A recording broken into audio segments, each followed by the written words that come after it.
Hello, thank you for watching this brief video designed to give you an example of how a parent-teacher conference could be conducted between you and your child's teachers.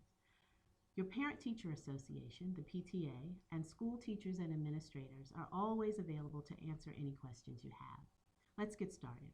My name is Valerie Davis, and my child is in the 4th grade at Pinecrest Elementary School. I will be playing the role of a 2nd grade parent or guardian in this video. My name is Christine Graney, and I'm a kindergarten teacher at Montgomery Knolls Elementary School. I will be playing the role of a 2nd grade teacher in this video. The Parent-Teacher Conference is your opportunity to discuss how your child is doing in school. The conference also is an opportunity to strengthen the partnership with your child's teacher. If possible, all parents and guardians should attend the conference. Elementary school parents should receive a notice in advance in your child's weekly folder or by mail to schedule a conference by early November. If you do not receive this notice, please call the school. Teachers and schools try to accommodate parents' needs when scheduling conferences. Your main classroom teacher will work with you to schedule a conference day and time. Additional conferences with your child's teacher or other teachers may be scheduled by a parent or guardian by request.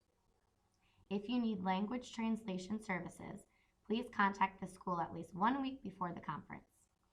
Teachers are able to share with you a form called the Parent-Teacher Conference Questionnaire. The form has 4 brief questions that gather important information on how you and your child think he or she is doing in school so far. If you do not receive the Parent-Teacher Conference Questionnaire, contact your child's main classroom teacher as soon as possible to request the questionnaire. The conference generally lasts 15 minutes, so it is important that you and I prepare in advance and start on time. I have taken 5 important steps to prepare as your child's teacher and your partner in education for our conference. I 1. Reviewed the Parent-Teacher Conference Questionnaire you and your child gave me, in addition to being knowledgeable about your child's education prior to joining my class. I 2. Reviewed and am prepared to share with you written documents that include highlights of your child's work product, the interim report card sent to you in October, standardized test scores, and feedback from other administrators and teachers at school. I 3. Set some preliminary reading and math goals for your child this year. 4. Anticipated some questions you might have, but have planned some time for open discussion. And 5. I am willing to apply any strategies we agree to try at school and work together to secure resources to address any special needs or accommodations for your child. I have also taken important steps to prepare 5 important steps as the primary advocate for my child for this conference. 1. I wrote down the questions that I and my child would like to discuss and turned in my Parent-Teacher Conference Questionnaire to the main classroom teacher. 2. I prepared to share any major events happening in our family life that may affect my child's academic performance. 3. I brought paper and pen to take notes, and I will ask the teacher to repeat anything that is unclear. 4. If we have more to talk about than our assigned time will allow, I am prepared with my calendar to ask to schedule a follow-up meeting with the teacher.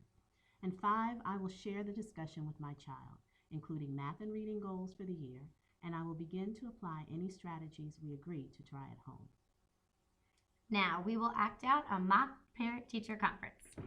Welcome, Ms. Davis. I'm glad I have a chance to meet with you to talk about Lena today. Thank you for having me. I appreciate it.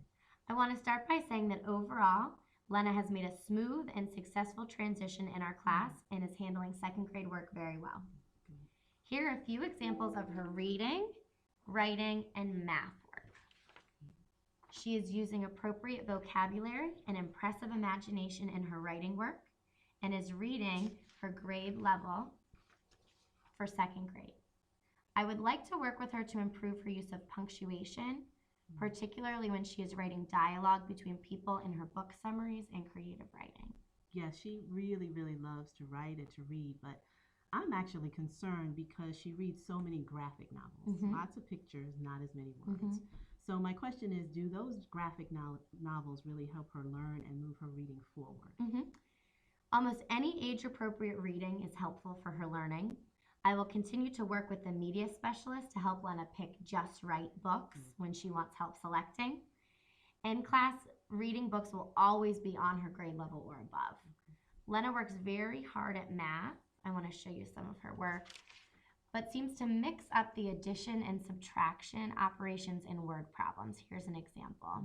How do you feel about her math work? Well, I have noticed this in her work, but frankly, math is not one of my personal strengths. So my question is, what resources do you have at school that can help her with this? Sure.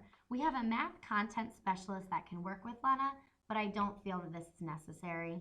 Lena loves computer games and working on the Chromebook laptop, so I've written down a list of websites with math games that will provide her with a fun opportunity to practice her addition and subtraction skills.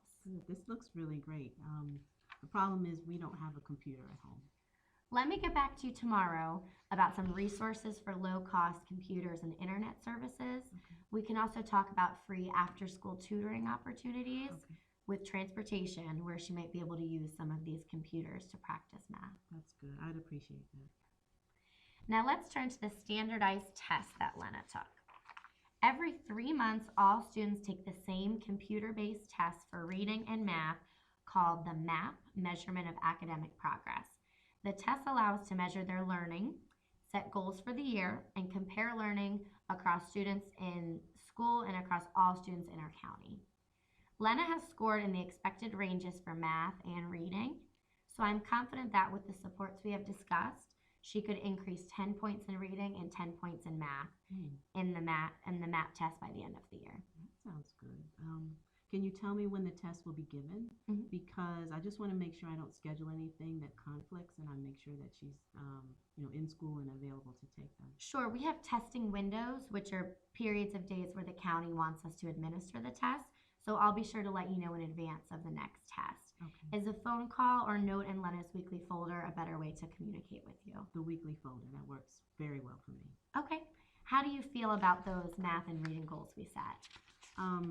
They seem achievable based on her history, previous testing, but I guess it kind of depends on how she feels about it. So how can we engage her in the process of setting these goals? If you and I both find the goals appropriate, I'll sit down with Lena this coming week to go over her scores, and we will agree on how we will all work together to increase her reading and math goals to meet MAP scores by the end of the year. That being said, it's not a test that requires any preparation. Our focus will be on continuing to take Lena's learning to higher and higher levels as we go on throughout the year. Good.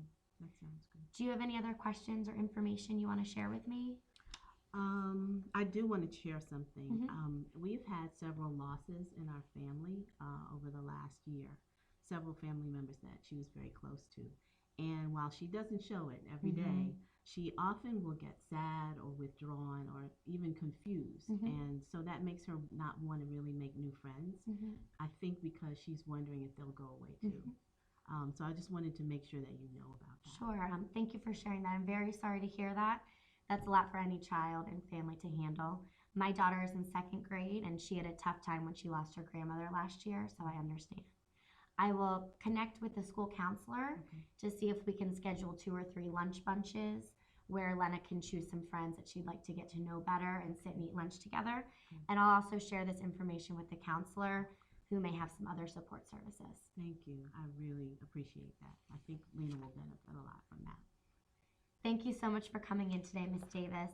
Lena is off to a great start this year, and I look forward to continuing to work with you to make sure it is a great year of learning for her.